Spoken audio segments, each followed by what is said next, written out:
कृष्णा। युधिष्ठिर ने पूछा, भगवान कृपा करके माघ मास के शुक्ल पक्ष में कौन सी एकादशी होती है, उसकी विधि क्या है तथा उसमें किस देवता का पूजन किया जाता है, यह सब बताइए। भगवान बोले, राजेंद्र बतलाता हूँ, सुनो। माघ मास के शुक्ल पक्ष में जो एकादशी होती है उसका नाम जया है। वह सब पापों को हरने वाली उत्तम तिथि है। पवित्र होने के साथ ही पापों का नाश करने वाली है तथा मनुष्यों को भोग और मोक्ष प्रदान करने वाली है। इतना ही नहीं, वह ब्रह्म हत्या जैसे पाप साच तव का भी नाश करने वाली है। इसका व्रत करने पर मनुष्यों को कभी प्रेत योनि में नहीं जाना पड़ता। इसलिए राजन, यह प्रयत्न पूर्वक जया नाम के एकादशी का व्रत करना चाहिए। एक समय की बात है, स्वर्गलोक में देवराज इंद्र राज्य करते थे। देवगण पारिजात वृक्षों से भरे हुए नंदन वन में अप्सराओं के साथ विहार कर रहे थे। 50 करोड़ गंधर्वों के नायक देवराज इंद्र ने स्वेच्छा अनुसार वन में विहार करते हुए बड़े हर्ष के साथ नृत्य का आयोजन किया। उसमें गंधर्व गान कर रहे थे, जिसमें पुष्पदंत, चित्रसेन तथा उसका पुत्र, ये 3 प्रधान थे। चित्रसेन की स्त्री का नाम मालिनी था। मालिनी से एक कन्या उत्पन्न हुई थी जो पुष्पवंती के नाम से विख्यात थी। पुष्पदंत गंधर्व के एक पुत्र था जिसको लोग माल्यवान कहते थे। माल्यवान पुष्पवंती के रूप पर अत्यंत मोहित था।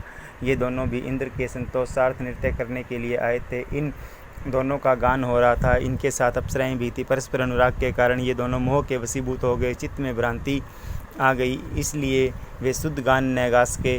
कभी ताल भंग हो जाता और कभी गीत बंद हो जाता था। इंद्र ने इस प्रमाद पर विचार किया और इसमें अपना अपमान समझकर वे कुपित हो गए। अतः इन दोनों को श्राप देते हुए बोले, ओ मूर्खों, तुम दोनों को धिक्कार है। तुम लोग पतित और मेरी आज्ञा भंग करने वाले हो। अतः पति पत्नी के रूप में रहते हुए पिशाच हो जाओ। इंद्र के इस प्रकार शाप देने पर इन दोनों के मन में बड़ा दुख हुआ। वे हिमालय पर्वत पर चले गए और पिशाच योनि को पाकर भयंकर दुख भोगने लगे। शारीरिक पातक से उत्पन्न ताप से पीड़ित होकर दोनों ही पर्वत की कंदराओं में विचरते रहते थे। एक दिन पिशाच ने अपनी पत्नी पिशाची से कहा, हमने कौन सा पाप किया है जिससे यह पिशाच योनि प्राप्त हुई है। नरक का कष्ट अत्यंत भयंकर है तथा पिशाच योनि भी बहुत दुख देने वाली है। अतः पूर्ण प्रयत्न करके पाप से बचना चाहिए। इस प्रकार चिंता मग्न हो वे दोनों दुख के कारण सूखते जा रहे थे।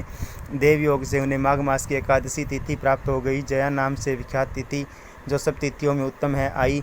उस दिन उन दोनों ने सब प्रकार के आहार त्याग दिए, जलपान तक नहीं किया, किसी जीव की हिंसा नहीं की, यहाँ तक कि फल भी नहीं खाया। निरंतर दुख से युक्त होकर वे एक उनके प्राण लेने वाली भयंकर रात उपस्थित हुई। उन्हें नींद नहीं आई। वे रति या और कोई सुख भी न पा सके। सूर्योदय हुआ, द्वादशी का दिन आया। उन पिशाचों के द्वारा जया के उत्तम व्रत का पालन हो गया। उन्होंने रात में जागरण भी किया था। उस व्रत के प्रभाव से तथा भगवान विष्णु की शक्ति से उन दोनों की पिशाचता दूर हो गई। पुष्पवंती और माल्यवान अपने पूर्व रूप में आ गए। उनके हृदय में वही पुराना स्नेह उमड़ रहा था। उनके शरीर पर पहले ही जैसे अलंकार शोभा पा रहे थे। वे दोनों मनोहर रूप धारण करके विमान पर बैठे और स्वर्गलोक में चले गए।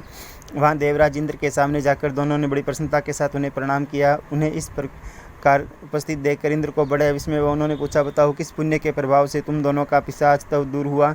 तुम मेरे शाप को प्राप्त हो चुके थे, फिर किस देवता ने तुम्हें उसे छुटकारा दिलाया है? माल्यवान बोला, स्वामीन, भगवान वासुदेव की कृपा से तथा जया नाम के एकादशी के व्रत से हमारी पिशाचता दूर हुई है।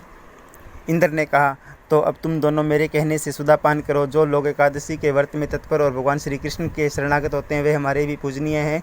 भगवान श्री कृष्ण कहते हैं, राजन, इस प्रकार एकादशी का व्रत करना चाहिए। नरश्रेष्ठ, जया ब्रह्म हत्या का पाप भी दूर करने वाली है। जिसने जया का व्रत किया है उसने सब प्रकार के दान दे दिए हैं और संपूर्ण यज्ञों का अनुष्ठान कर लिया है। इस महात्म्य के पढ़ने और सुनने से अग्निष्टोम यज्ञ का फल मिलता है। जय श्री कृष्ण।